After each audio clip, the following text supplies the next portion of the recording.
Okay, basement time! And someone left a comment in the video of the last time I went through the SS Aqua. It was the Olivine to Vermilion trip.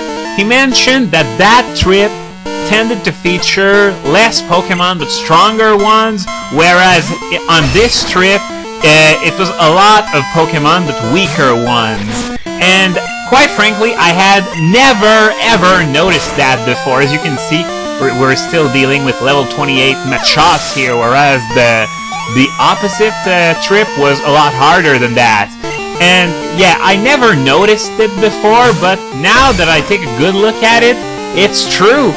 If you remember that last cabin in the last video, well, there were a lot of Sentrets and Meowths as far as the eye could see, and yeah, that's a bit annoying not to be challenged at all. Oh, and okay, so now Pupitar is going to be confused, so I'm just going to send... Nope, I'm going to send Gengar. Not going to take any risks and, you know, hitting myself in confusion 3 times in a row.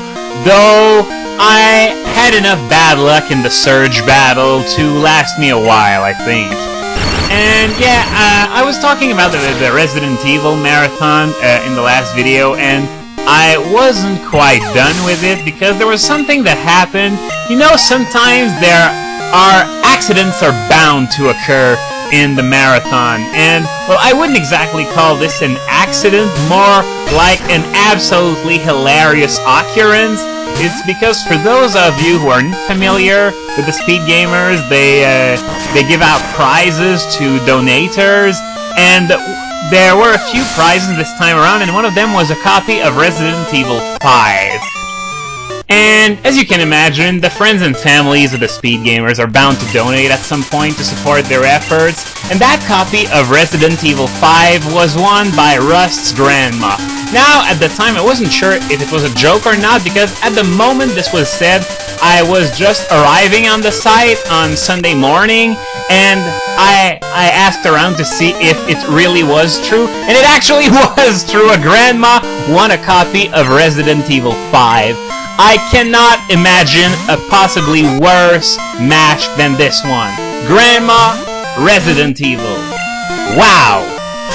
But that's enough of this, on to something else. As you probably know, Explorers of the Sky came out in North America last month, and for those of you who have time or darkness and don't want to buy Sky because they already have the same game, only without those extras, well, I found a series of videos that features all the special episodes. Of course, there is no gameplay, only the cutscenes. Well, I say no gameplay, with the exception of Primal Dialga at the end of the last episode, but otherwise, there was no gameplay, only the cutscenes. So, for those of you who are interested, I'm going to link you to the whole thing, and you can see the special episodes for yourself without having to buy Explorers of the Sky. And in other news, the official pronunciation for Arceus is Arceus! Wait, what? Look at the Japanese spelling, it doesn't even make sense! It's clearly, it was spelled Arceus with an S in the Japanese spelling, and now you're trying to tell me that it's pronounced with a hard C? That doesn't make any sense! And you know what? Screw this. I'm gonna keep on calling it Arceus because, well, I've been pronouncing it that way for 3 years, and it's hard to change such an ingrained habit. Same for Who. You all know that I'm not using the official pronunciation on that one, but that's because I tend, for Pokemon that have the same name in Japanese and in English, I tend to base my pronunciation on the Japanese name, since it's usually the one that comes first. So, Arceus is going to be getting the Who treatment, I'm afraid. Alright, so that Jigglypuff is the last Pokemon in the SS Aqua, and I know it has Sing because I've seen it being used far too often for my liking in previous playthroughs, and yeah, I know I used Rock Slide, which has a chance to miss, but Jigglypuff has such enormous HP that I didn't want to take any chances with Thrash and risk wasting a lot of time falling asleep, and get the idea. So I'm going to get out of the boat, and I'm gonna see, well, you know, there's that passage right when you get off the boat. I'm gonna see if you can fly off of there, and I'm going to show you, for the sake of completion, the little shortcut that you can use to go from Johto to Kanto without the magnet train or any of that stuff. So what I'm gonna do is I'm gonna fly to New Bark Town, and yes, I'm aware probably everyone here knows it, but I'm just gonna show it for the sake of those people who don't. And what you do is that you surf there until Route 27 pops up, and BAM! You're in Kanto now! So I'm gonna fly to Vermilion, because as we've seen before, there are 2 trainers on Route 6 that need their asses kicked.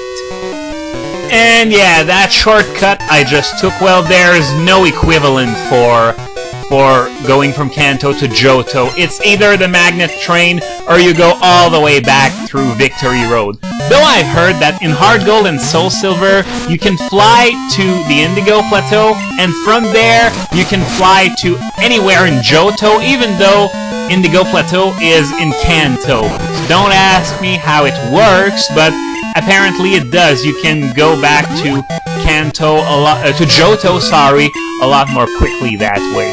And okay, that Phanpy had an orange berry. It's not every day that you see Pokemon holding an item. Then again, I one-shotted most of them so far, so I didn't have the chance to see. Oh yeah, see how my Phanpy acts. It's dead. Yeah, it's so cute when it's dead, and it's like, you know, aw, kill me, please. And if I'm not mistaken, that trainer here said the exact same thing as the other one, except for, you know, the fact that it's a Teddiursa and not a Phanpy. Okay, we're gonna use Rock Slide on that one. I'm curious to see if the rest of the dialogue is the same as the other trainer. Wouldn't surprise me one bit. After all, Kanto was so half-assed that I wouldn't be surprised if they... Yep, my Teddiursa, and look how adorable. Yeah, it's the exact same dialogue between those 2 trainers. All that's missing is them having similar names, like Alan with 1 L and Alan with 2 L's, or Alan with an A or an Alan with an E.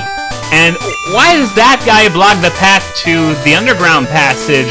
It's not like heading to Cerulean is very complicated at this point of the game, so what's the point?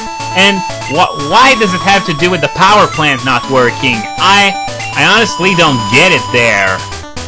And yeah, there's something wrong with the power plant, so the magnet train isn't working. Well, I already told you that, and it's a pretty big story all around Kanto, even though, well, I'm saying that, but there's a huge chunk of Kanto you can't access at all before you fix the power plant, and I'm talking about the path that starts at Cerulean and goes all the way to the Seafoam Islands. So now we're in Saffron City, and I can guarantee you that my stay here is not going to be nearly as long as in Red, because I can only access the first floor of the Sylph Tower, and there's nothing to do there. So that only leaves the gym once I'm done with visiting the whole place. There's only really the gym there. Well, there's the fighting dojo in Hard Gold and Soul Silver, where you can fight gym leader rematches, but otherwise that's about it once again. And okay, yeah, actually I wanted this. I'm gonna need it for Lugia, so I wonder why Lugia is psychic to begin with. It would have been a lot more, you know, relevant to its theme if it were water flying instead of psychic flying. But then again, there's that unwritten rule that says that Ubers ought to be either psychic or dragon. And quite frankly, I'm annoyed with that. I would like to see a lot more variety than that in Uber typings. And this is the Sylph Tower, and as I just said, there's nothing to do there. There are certainly not 10 floors full of rockets. And is there anything over there? Nope. So we're going to be checking out the Sylph Tower and the remainder of Saffron next time.